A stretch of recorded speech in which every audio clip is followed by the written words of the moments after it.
and welcome back to another episode of It's All Connected. I'm one of your hosts, Corbin Shanklin. I'm joined with Richard here. Our third co-host, Bryce, is not here today. He's dealing with some personal stuff, had some challenging things happen to a friend of his and their family. So send your thoughts and your love in their direction, please. We'll be looking forward to seeing him on the show next time. And you can obviously still interact with us on our social media accounts and stay up to date with us there. But we're gonna do our best to keep the show lively and upbeat. I think we got some good stuff for you here today. The first big thing we're going to talk about is obviously Wonder Woman 1984. First new release in a while. Yeah. First big one. If I'm not mistaken, it did have the biggest box office performance of any film since the pandemic started. So yeah, that was pretty good. Just on the number side of things, it obviously is nowhere close to what I think the movie would have made any other year, but it's still doing well. But yeah, Richard, why don't you tell me what you thought about the film? I'm excited to hear your reaction, your thoughts, all that good stuff. Well, considering for me that I'm somebody who just caught up on all the DCEU this year. The only one I still haven't seen is Birds of Prey, but I've seen everything else. The first Wonder Woman, obviously great movie. They did a fantastic job with it. This one, personally, I just don't think it lived up to the hype of the first one and what this one was building up to be. I mean, it wasn't a bad movie. There's been worse in this franchise alone. You know, we don't even need to go into it. But, I mean, I thought, I wrote up actually a little editorial for the Illuminerdi on the return of Steve Trevor. So I don't know what your thoughts are on it. I just thought they kind of botched the Steve Trevor return a little bit. It ended up kind of being all for naught, really, if I could say it like that. Yeah. And it just didn't feel as meaningful as I think it could have been. Look, he died in 1918. Plane crashed, plane blew up, and we thought that was the end of Steve Trevor. And then he comes back. I think the thing that bothers me the most, he was just living in the 80s in some other dude's body. It was weird. It was a super weird creative choice. Yeah. But that's my initial thought. And I thought Cheetah. I mean, Kristen Wiig was actually a surprisingly decent as. I liked her. Cheetah. I really didn't mind her at all. I thought she did a good job in her first comic book movie. Pedro Pascal, obviously, taking the Mandalorian fame and running with it. Maxwell Lord went a lot crazier than I thought he would in the end, honestly. I didn't mind how they did his story, but I just thought there could have been more of actually Cheetah. I mean, she was only in the movie for the final battle, of course, another dark, in the shadows battle, just as the DCU does so often. But it was just a little bit underwhelming, I thought, overall. Not a bad movie by any means, but just kind of underwhelming. How about you? Yeah, I think I agree with a lot of that. I think I definitely do prefer the first film. But I hold Wonder Woman, the original movie, in very high regard. It seriously impressed me when I watched it opening night all those years ago. And I had a lot of fun going out, opening night, the loose term here. Me and my family and my girlfriend went to go see it at our local NCG at 2:00 on Christmas Day. Nice. I think I enjoyed the experience of it almost as much as I enjoyed the film itself. In that, it wasn't perfect, but it was a return to an age that the year almost feels like it's kind of left behind, and we know obviously 2021 is going to be the most stacked year for comic book movies and superheroes and the entire genre ever. But it's been a weak year, and just in terms of content output. And so it was definitely enjoyable. And I think it's a movie that I think has resonated and will continue to resonate with a lot of people this holiday season going into the new year. It's very upbeat. A lot of people have made comparisons to the Richard Donner superhero films, which I think is pretty accurate. I think they are striving for a similar tone. As for Steve Trevor, his return was one of my biggest concerns for this movie. And I think, I think they handled it better than I thought they were going to. I thought it was really going to raise issues for me with the previous film and kind of almost take steps in the wrong direction going backwards. And I didn't feel like it did. But I also don't know how important it was that his character be a part of the movie. If you take the Chris Pine, Steve Trevor arc, you've still got a pretty long film. You can still hit all of the thematic beats that they're trying to send home, and I think the message would still be intact. And so I have to question, why bring him back in the story other than the name brand appeal of Chris Pine? So exactly. It's a tough spot to be in, and no one wants that to be the kind of feeling you have after a movie. And this is no, indictment on Chris Pine at all. I mean, he's a great actor. He did a great job with what he was given. He was really, really good in the first movie too.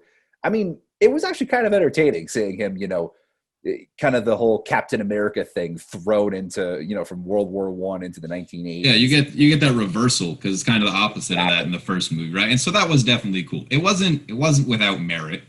No, it wasn't a total failure. Yeah, and you do mention it's him, but he's in some other dude's body, and I still have no idea what that was about. When they first got into it, at first I was like, okay, well that's interesting. That's not how I was expecting him to return. But then it just raises more questions than anything. It doesn't add another dimension to the film or to their romance. They're just kind of like, oh, this is weird. Let's not worry about it, and they move on. Exactly. And then, exactly. It just doesn't feel as meaningful as it could have been. Obviously, I'm not a movie writer. I wish I could be, but I'm not. So I don't know how I could have done it better. But it just feels like it caused Diana just pain in the end, which she already went through when he first died. And it just feels like it was kind of rehashing that all over again. I mean, thinking back on it, the interesting thing was that, bringing him back caused her to lose some of her powers, a la, Spider-Man 2. But so that was kind of interesting seeing her a little bit weakened and not quite as powerful as she normally is in the movies. But it just felt like it brought more pain and heartache than it needed to. Yeah. I think actually, this is my last kind of thought on Steve Trevor is we see death go back and forth and, is altered and people are revived all the time in this medium. As comic book fans, no one stays dead except for Uncle Ben. That's kind of the rule. He's the only one that's staying in the dirt. Everyone else has a fair shot. Side note, Uncle Ben is the only character that is not confirmed for Spider-Man 3 yet. That's a good point. I hadn't even thought of that. Anywho, some stories kind of deal with this concept better than others, right? Sometimes it feels cheap and forced, and other times you can get some really, really interesting storytelling out of those plot lines. One thing I don't like, though, is when you have a character who has been brought back from, death, and they're here on, the traditional physical mortal plane that most of the story is going to take place in, and they don't get into what the afterlife was like at all. They just brushed past it, right? Absolutely. And Steve kind of makes a passing comment to Diana that it was good, and that's a nice thought. But the fact that they just don't have a single conversation about the whole film did strike me as a little odd. You were dead for a certain amount of time. And tell us what's out there, something. Tell us what you saw. Exactly. What's it called? Justice League, Joss Whedon's Justice League, the theatrical cut. If I'm not mistaken, Superman, when asked about what death was like, he says it was like itchy or something, and then they don't come back to it the rest of the movie. And I remember that bugged the crap out of me when I saw that in theaters. So I'm like, it does. It's not a serious complaint, but every time it happens, I'm scratching my head a little, and I feel like maybe other people are in the same boat. Agreed. Go ahead. And then, just real quick, I was thinking, there are some of these deaths that aren't exactly deaths, like we were mentioning Captain America before. Yeah. Everybody thought he was dead, but he ended up being frozen in ice for 65 years. So, those, it doesn't bother me as much when they don't go into death because they're not actually dead. Yeah. And I just hope, my last little thought on this, I hope that some of these deaths that are coming in both Marvel and DC kind of stick for a while. Like Tony Stark at the end of Endgame. I think that is like stone cold. He's gone. He's not coming back. Because I think Robert Downey Jr. is done. And I certainly think hope so. Probably the same with Chris Evans, unless it's like some kind of cameo role. Although I have theorized, maybe another thought for a later day, I've theorized that Falcon and the Winter Soldier might start off with like a Cap funeral scene, kind of a la Peggy's in Civil War. But That'd that's be interesting. Whole other story for another day. But yeah, I just hope the death thing kind of sticks and has more meaning going forward in some of these comic book movies. Yeah, no, I totally agree. I think it is just a matter of how the story handles it. I think if you look at something like, perhaps the greatest example of this kind of challenge is Infinity War and Endgame, right? Yes. Because to me personally, I've always thought that they did a great job handling death and rebirth in the way that they did with those films. Because not only do I think they did a great job making the loss of the characters hugely important to those that survived them, like Tony looking at the picture of Peter in the beginning of Endgame before he like cracks time travel and stuff. Yeah, they do a really good job showing that, and because even though I think we all knew deep down that these characters were probably going to come back and we would see them return from the grave, that the characters who lost them, it still had huge, tremendous impact on them, and we did, of course, obviously, we went for a whole year with some of our most beloved and cherished heroes in the dirt, or not even, just dust in the wind, Kansas style. Exactly. Exactly. And so, yeah, I totally agree. I think I'm not opposed to characters, getting revived. I expect it. It's just what we've come to expect. But if you're going to do it in such a fashion where the storylines still have meat to their bones, or there's still weight to the emotional impact of a character getting injured or killed off or something. If you go back and kind of upend that stuff, you're not doing yourself any favors. And that's something we see too often. And also, you got to kill them off at the right time, because I'm sorry, one of my biggest issues with the DCEU so far, they killed off Superman in his second movie. You're thinking, if you're going to kill off somebody, if you're going to kill off literally the biggest name in DC Comics outside of Batman, you don't think Superman is going to stay dead for a Justice League movie. I'm sorry, you can't have the Justice League without Superman. Yeah. So that's the thing. You got to have a good formula to it. Like killing off Superman in his second appearance is just not a good decision. Yeah. Yeah. I think it's always been interesting to me how Zack Snyder laid out Superman's kind of 3-movie arc, because that's what he's often described as, from Man of Steel through Justice League. Right.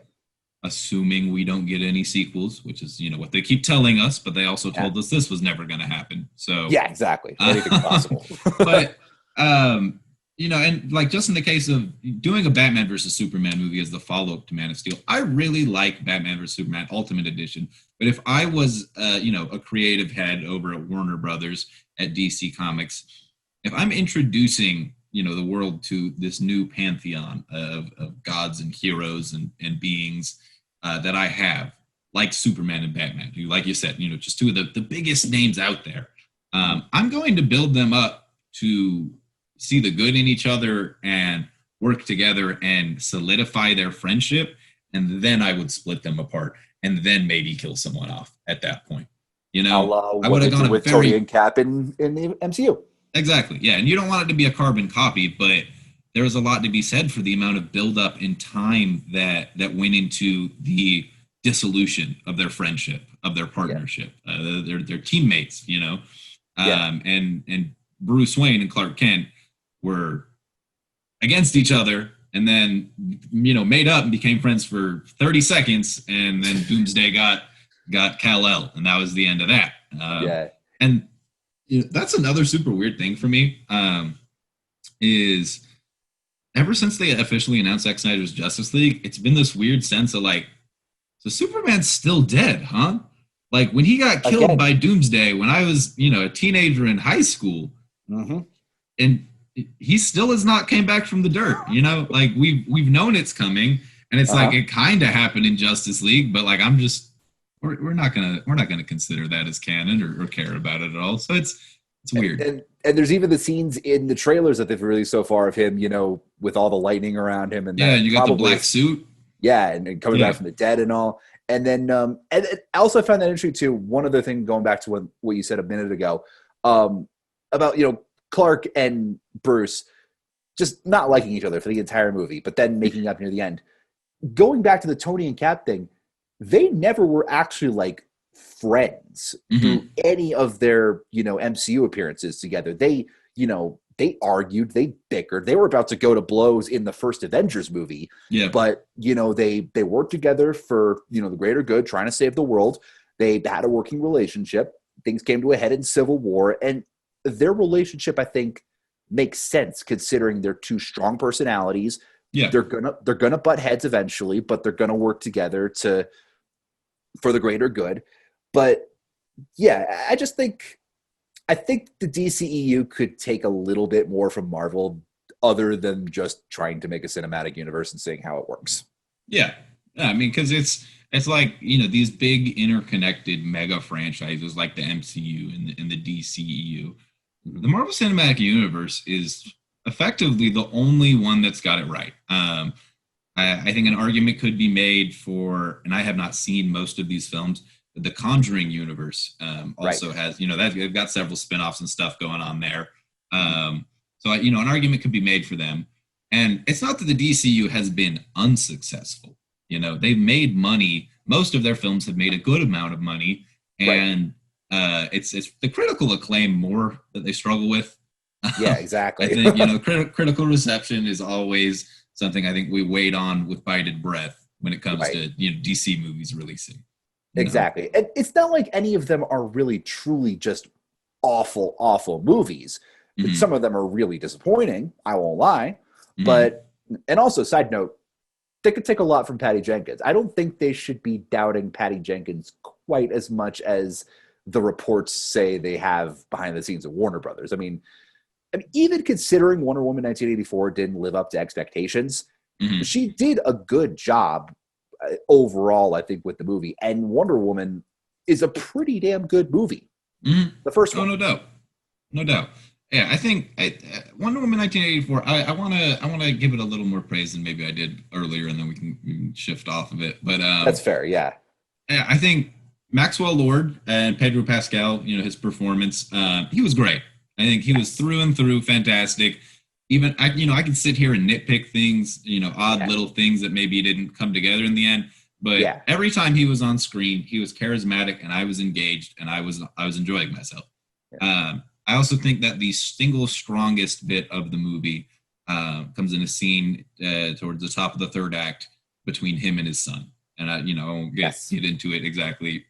Go watch it. It's on HBO Max. Super easy. The stuff with him and his son is actually really good, pretty compelling stuff. It was the only time in the movie where, you know, I teared up a little bit. I felt emotionally kind of choked up. Was in that moment. And you know, I have to give a good amount of credit to any sort of movie that evokes that level of emotional response. Absolutely. You know, if you can get me, because I'm not a guy who cries very much, you know, if you can get me to tear up for a movie, you've done something very impressive and very noteworthy. I also really like Kristen Wiig too. You know, you were praising her performance as Cheetah. You pointed out something interesting though. You know, it really is more Barbara Minerva than Cheetah. Absolutely. You know, we get her as the supervillain that, you know, she kind of looks like in the comics and the source material for a very short amount of time.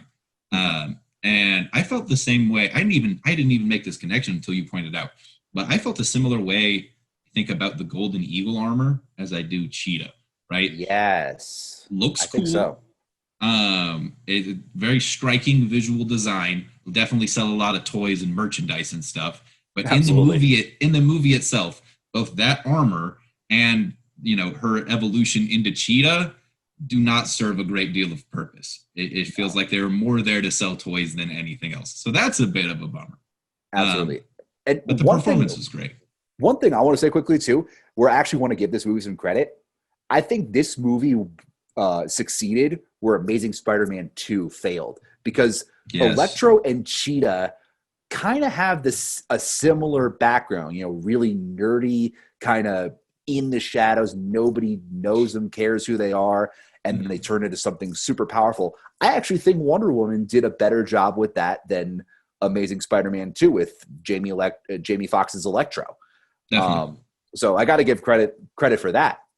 Yeah, as soon as I saw a comparison of the two on Twitter, just a little post with Electro here, Cheetah here, I immediately clicked. I was like, how did I not think of that before? Because they're the same archetype, right? And it's just, I think the execution definitely is better in Wonder Woman 84 than it was in the Amazing Spider-Man. But I'm excited to see what he brings to the table on round 2. Spider-Man 3. I'm excited to see what he does in Marvel's hands.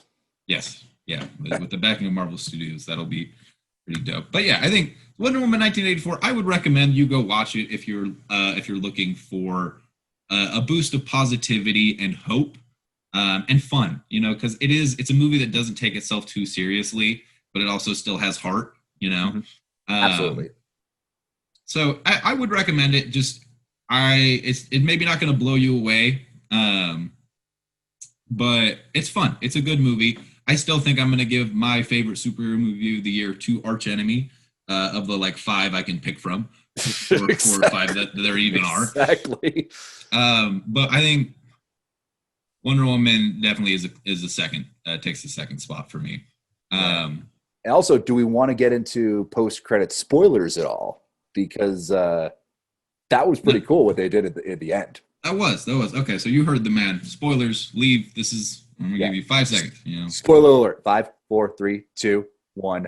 Linda Carter. Yes. Is back. Yeah, that was awesome. I smiled. My mom was there with me watching the movie. She bought us tickets. It was very gracious. I could feel that, it made her heart warm. It made my girlfriend smile. It was just nice. I don't expect the Linda Carter as Asteria tease to go anywhere really. Yeah. I think it's probably just a fun Easter egg for Wonder Woman fans, but it definitely was a fun way to finish the movie. I liked it. I mean, if you're going to go Easter eggs, that's one of the better Easter eggs that has come out of the DCEU. I mean, you get the original Wonder Woman who, played her for years. She's the iconic portrayal of this character, and you get her into a big time, DCEU Wonder Woman movie. Props to them for doing that. No. And for what it's worth, even though I don't expect to get it, I will say, they ever want to give us a little, a movie or a little HBO Max series or something that tells the story of how, Asteria, as played by Linda Carter, escaped, the wrath of man as she was fending them all off as the Amazons went back to the hemisphere, I'd watch the heck out of it. I just don't think it's pretty cool. Probably going to happen. But there's definitely potential for something there. Absolutely. I mean, obviously, Linda Carter still loves being involved in this kind of stuff. I mean, she's done multiple DC projects, since leaving Wonder Woman all those years ago. Mm-hmm. And I mean, anything with Linda Carter is going to be a pretty big seller. So no doubt. Yeah, there was a rumor a little while back that she would be making a cameo appearance as Wonder Woman in Flashpoint too. Now, what we're gonna have to wait until the movie comes out to see, if we actually get payoff on that or not. But if that is the case, that would be another super fun little unexpected Easter egg featuring, everyone's favorite hero from the 70s. Once Absolutely. Again. And then her and Michael Keaton as Batman. And we'll get the original. Well, not the original. It'd be Adam West. Rest in peace. But the original, I guess, purely theatrical Batman. Purely cinematic. Yeah, big screen Batman. That's something I don't think that we've talked about real quick. It wasn't on my list, but I'm curious. Are you excited to see Michael Keaton as Batman again, or what do you think? I'm curious, at least. Look, Michael Keaton cannot seem to stay away from superhero movies. I mean, he was Batman for years. They got him into Marvel as the Vulture. He's actually one of my favorite Spider-Man villains out of all the movies. Obviously, you've got Doc Ock, Alfred Molina, Green Goblin, Willem Dafoe. Mm-hmm. I think Michael Keaton might be in that conversation at least. I don't know if he's my top, Spider-Man villain. He's one of my top MCU villains. I'll give him that. Yeah. But But anyway, but going back to Batman, he still loves being Batman. I remember that that college commencement speech he gave a couple years ago where he just ended it with, "I'm Batman." And this is like within the last 5 years. This is long after he hung up the cape, or so we thought. Yeah. But I'm curious. I'm at least curious to see him come back as Batman, suit up in the cape and cowl again. Yeah, no doubt. I definitely agree. I think I'll just go ahead and say I think Vulture is my favorite live action Spider-Man villain. I think probably Defoe's Green Goblin at a very, very close second. I think Homecoming, pound for pound, is stronger than Spider-Man 1. So I think that's mostly what pushes it over. Fair enough. But, let's talk that scene in the car in Homecoming when Peter realizes that Vulture knows. Oh, my God. Name another scene that's stressful, that full of tension.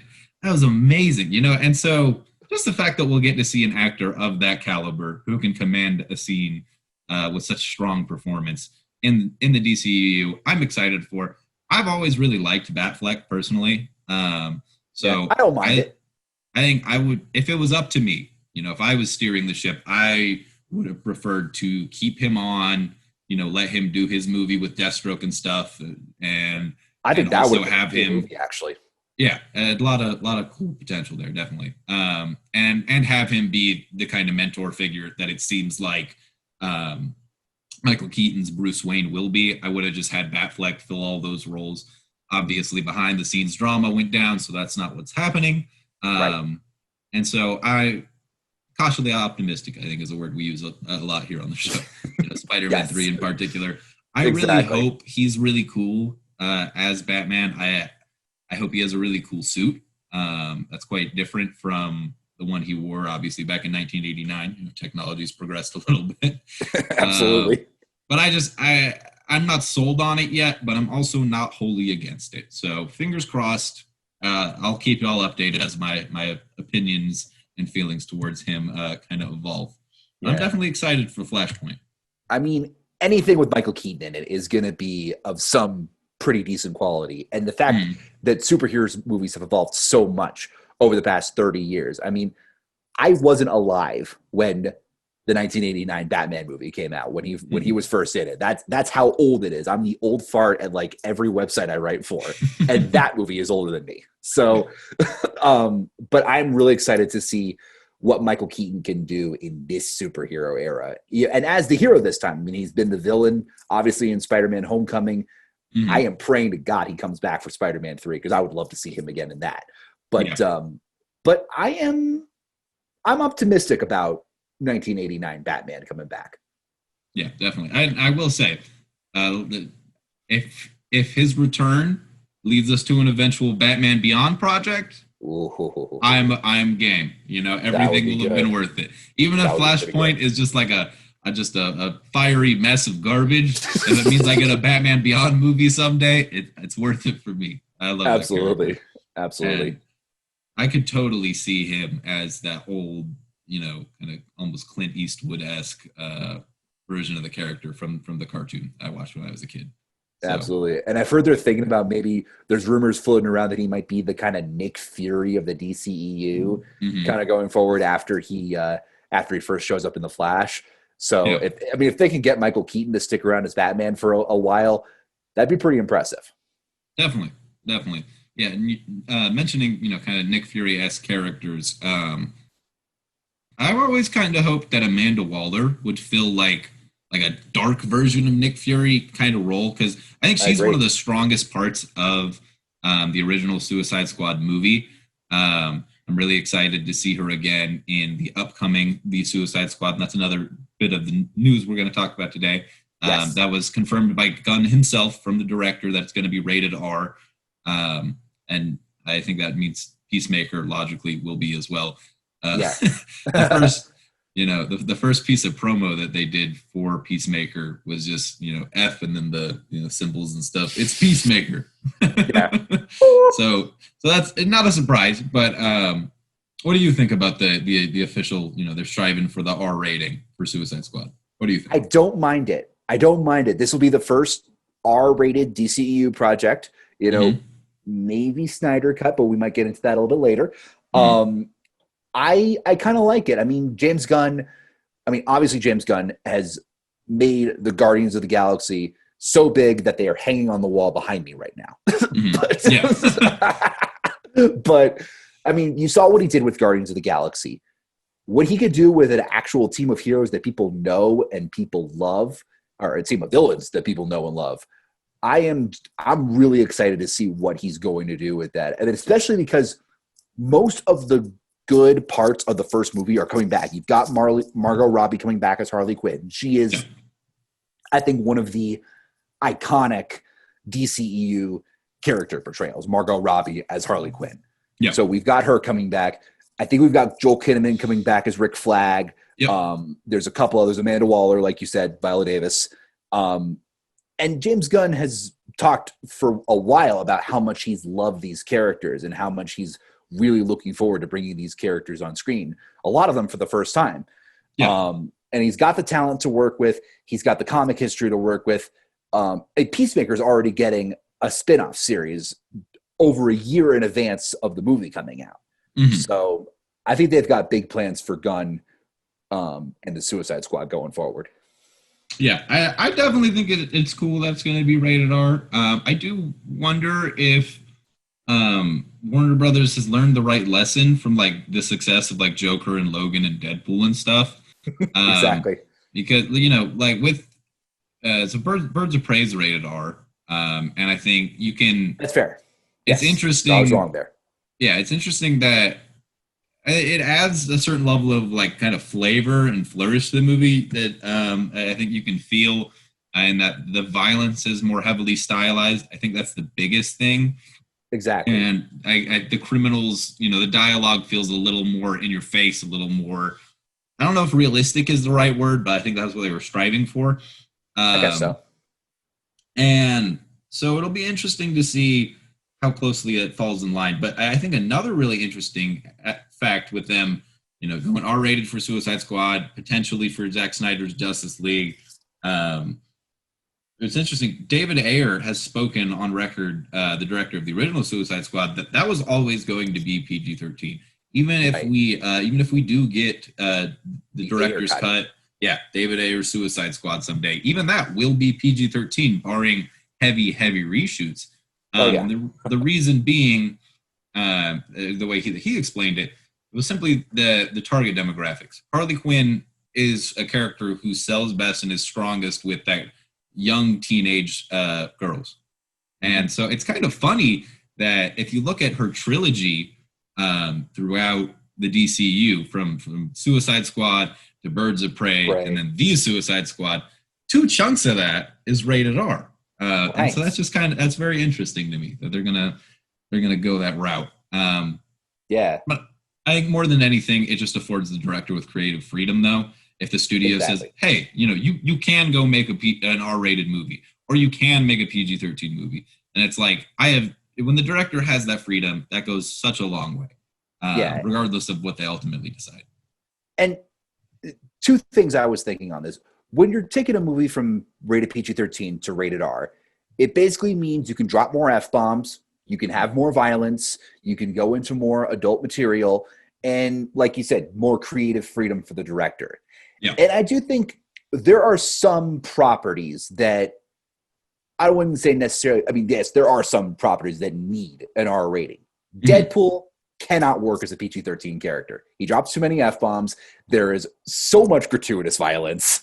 Did you see Once Upon a Deadpool, though? Because I liked it. You go ahead, though. That's totally fair. I mean, just the fact that they... I didn't like Origins, though, so it's like, you know, it's hit or miss for PG-13 Deadpool.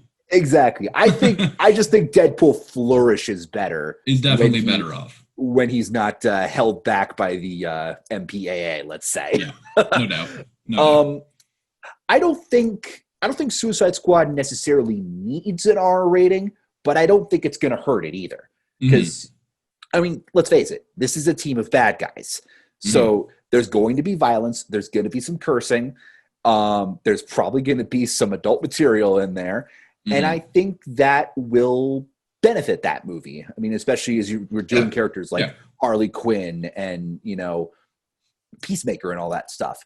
I'll be curious to see how it works for Justice League, considering Zack Snyder said the theatrical release will be R-rated. I mean, I just think that movie is gonna, you know, it'll probably be, and this is just my assumption, is that it'll probably be like the extended cut of Batman versus Superman, because Batman versus Superman Ultimate Edition, it's like 30 minutes longer or so, and then it has an R rating, but you'd never guess unless you took the time to look into it. There's like a few more swear words in here. It's a little bloodier, but it's a very, I think, a light R rating. Yeah, I kind of figure Zack Snyder's Justice League will be the same. The only thing that throws a curveball to that is, I'd have to pull the exact quote, but Snyder described Steppenwolf as just like cutting people in half and just like mowing them ripping down. people in half.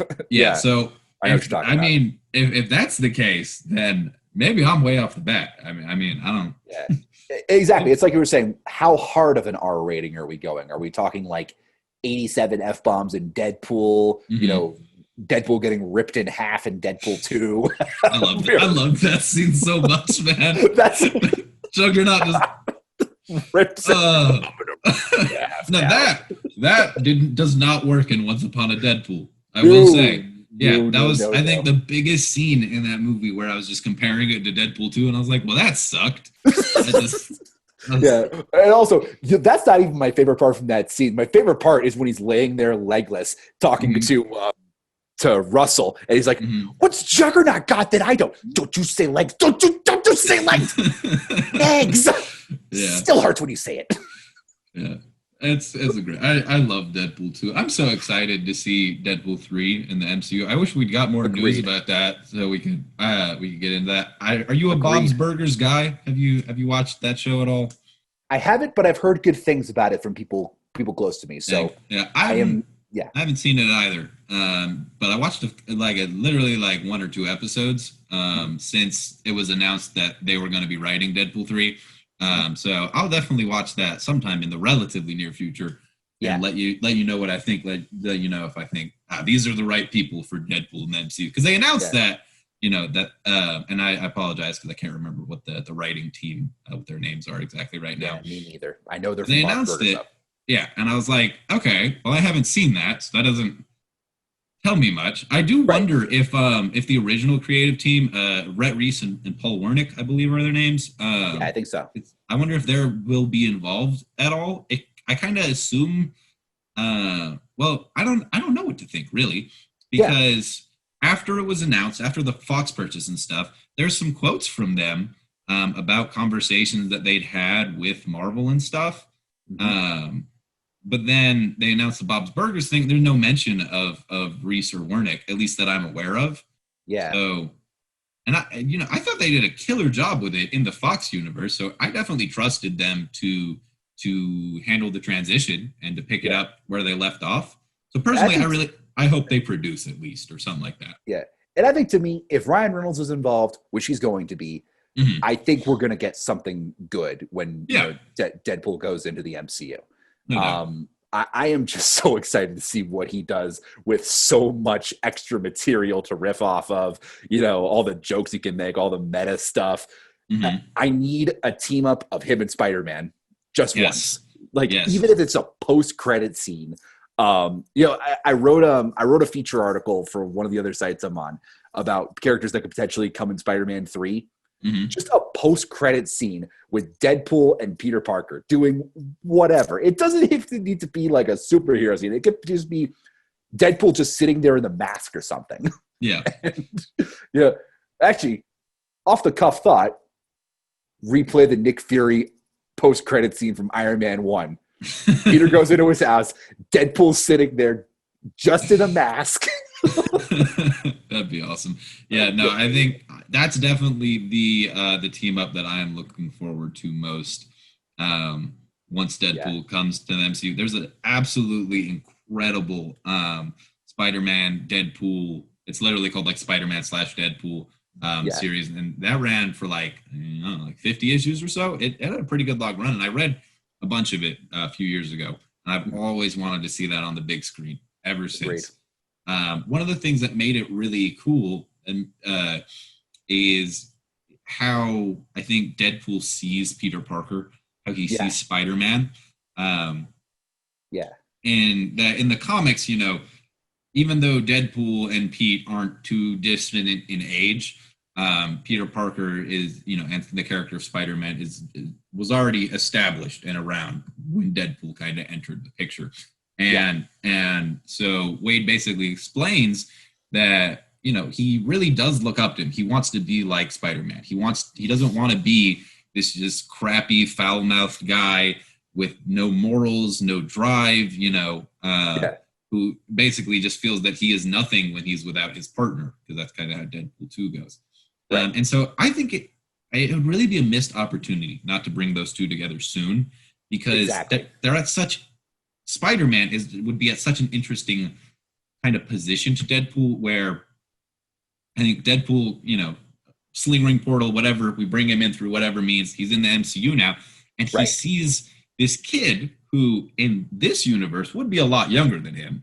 Absolutely. Just obviously Ryan Reynolds and Tom Holland are a big gap there. 15 years. But this kid who's a lot younger than him, but is kind of hunted and looked down on in the same way that, you know, not that that's like a huge part of the Deadpool stories, but, you know, he comes from the Fox X-Men universe where mutants were obviously treated very terribly. I just think there could be some really interesting parallels, seeing what draws those two together or apart. I want to see that as soon as possible, no doubt. Agreed. Completely agreed. That's my Spider-Man Deadpool little rant for the day. Just make it happen, please. Yes, please. Yes. But speaking of cool team ups, we can talk Thor 4 for a minute. Solid segue. Yes, thank you. Yeah, well, I pulled up the list real quick, and I was like, boom, you know, it clicked. But yeah, so Chris Pratt. Chris Pratt was recently confirmed, or it was already confirmed, I believe, that he would be part of the cast. But the production's going to start next week, right? That was the he'll be in Australia to start production in about a week. Okay, right on. Well, that's fantastic. Are you excited to see? You know, I'm sure they won't do a full Asgardians of the Galaxy thing, but to see those characters in Thor 4. I just think it makes a lot of sense, personally, considering Thor was with the Guardians at the end of Avengers Endgame on the Benatar as they left Earth.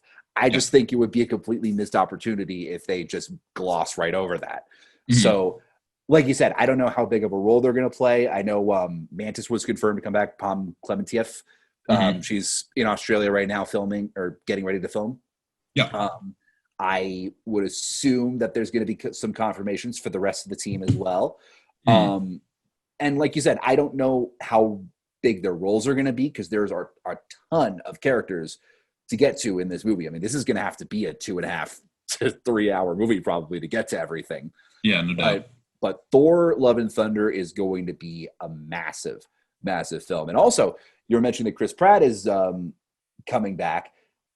Jamie Alexander as Sif is also confirmed to be coming back. She posted it on her Instagram, you know, getting ready for 2021 with a couple of her, you know, classic Sif pictures from Agents of S.H.I.E.L.D. and her first two Thor appearances.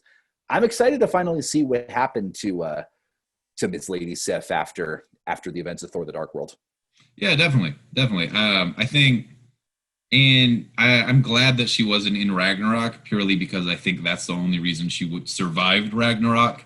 Agreed. Because Hela kind of wiped out the Warriors 3. The way that she takes out it's Vandal, Hogan, and Volstagg, right? Yeah. Volstagg, two of them are just discarded, which, you know, you can write off as, Taika didn't care about them, or you can write off as he's trying to show how insanely powerful Hela is. You can also write off as Zachary Levi, you know, needing to be killed off here so he can go do Shazam. Yeah, there's a lot of different reasons for that, maybe. I think regardless of what the truth is, I think that felt cheap to a lot of people, because, you know, I don't think they were anyone's favorite MCU character. Like, I cared about them and enjoyed them in the first two movies. So that was kind of a bummer. And then you do get to see Hogan fight, though. You know, when Hogan fights against Hela, that was pretty dope.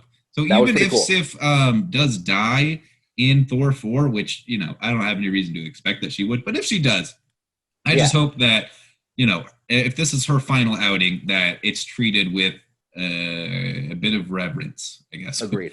would be the best way to put it. Yeah. And then as for, go ahead.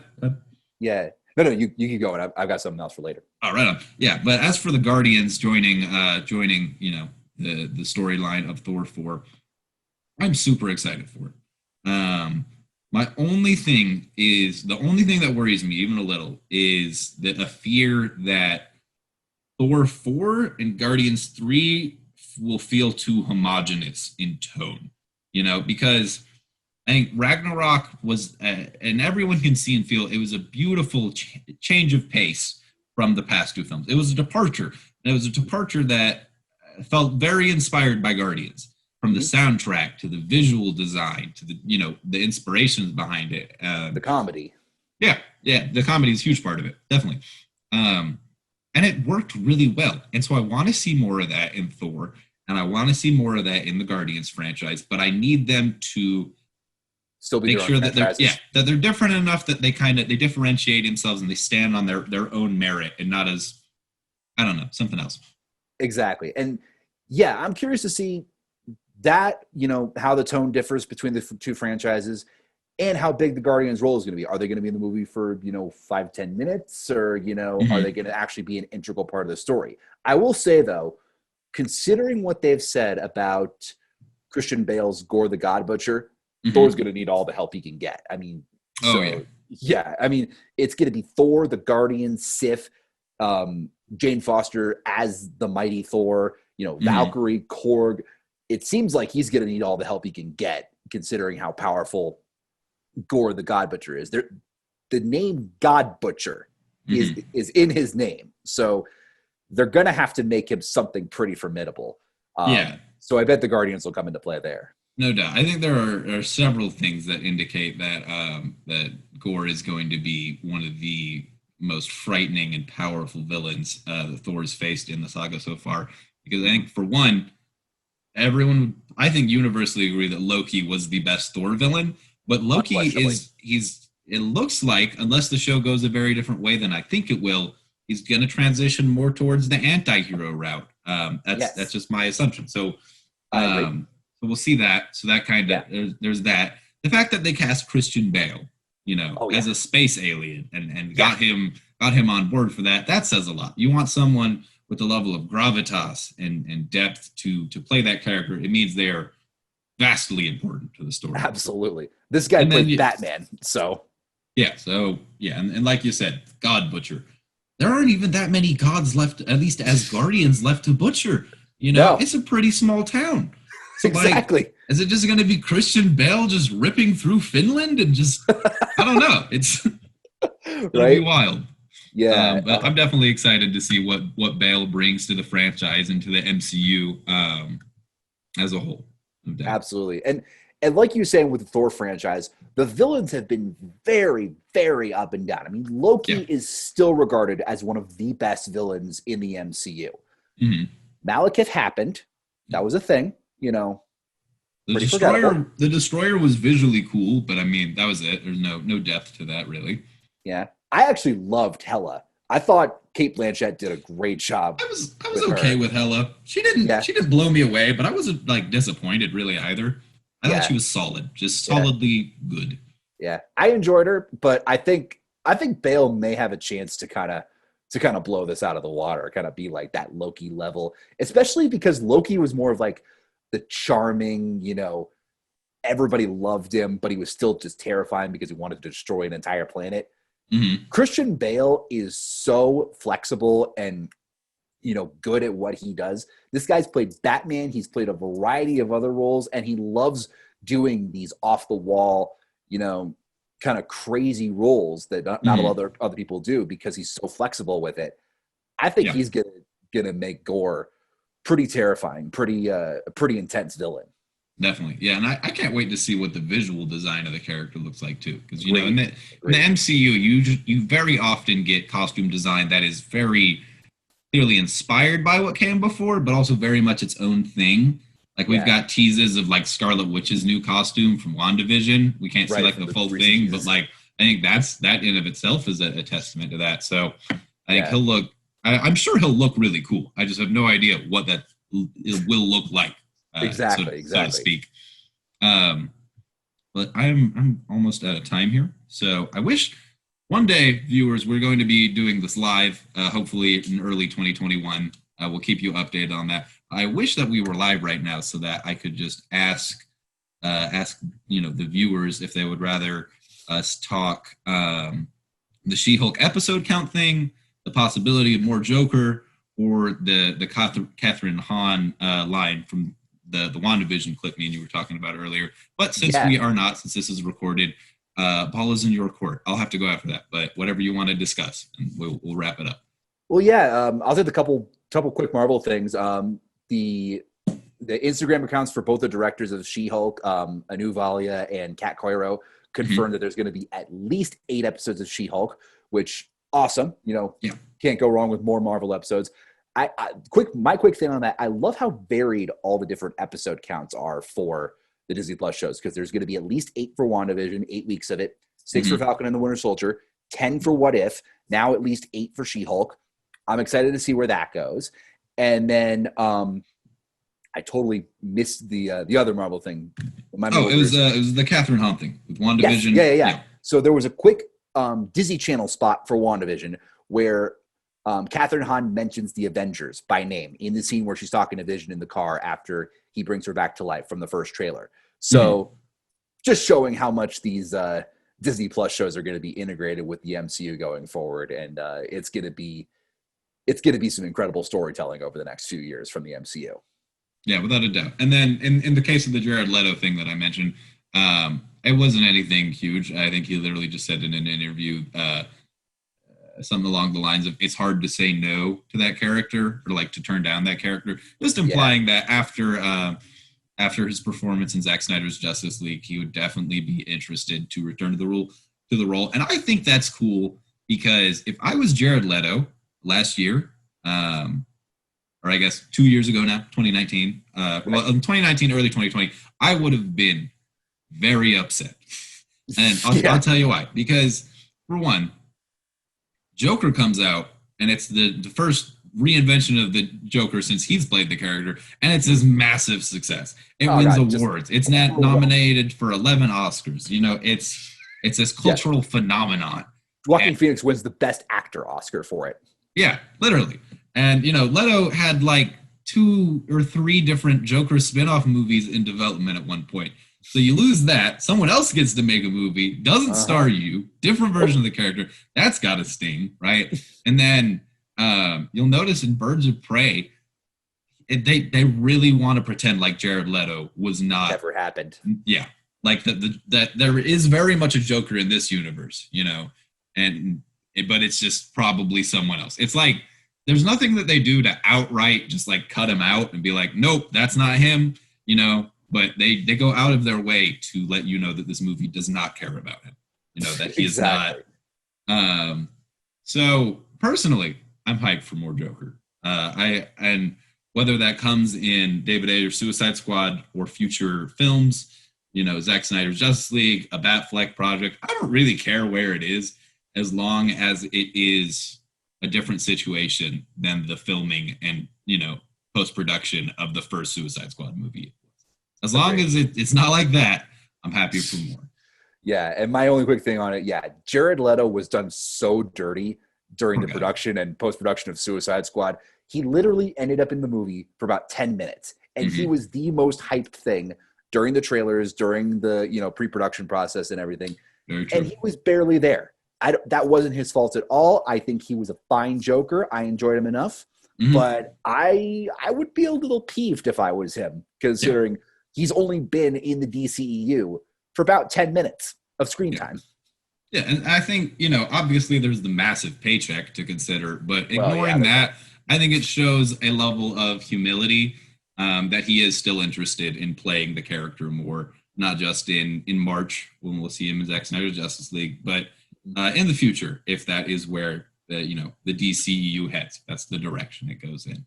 And I hope his appearance of the Snyder Cut kind of helps, put him on the right track going forward, maybe kind of revitalize his Joker a little bit so that maybe they can use him again in the DCEU going forward. Yeah, I think at the very least, I think it'll spark interest and it'll show the studio heads over the Warner Bros. That, hey, this is a character, and more than that, a version of the character that fans do still care about, that fans are interested in, despite, what the critical response to Suicide Squad, the theatrical cut of Suicide Squad might, even if that looks like it's telling you a different kind of story.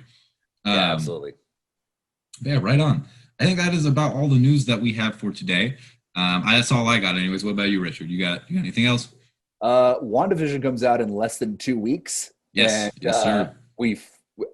I'll say this week and maybe next week are going to be our last slow weeks of this podcast, because we're going to have a new Marvel episode to talk about basically every week of 2021 and the new movies. So we're going to be good.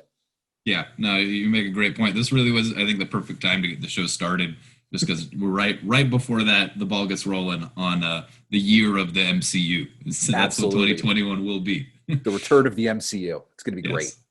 All right, right on. Well, cool. I look forward to talking to you next week. You guys will hopefully we'll have the whole team together. We'll have Bryce here as well. Get the 3-person round robin going. This has been awesome. We hope you enjoyed watching.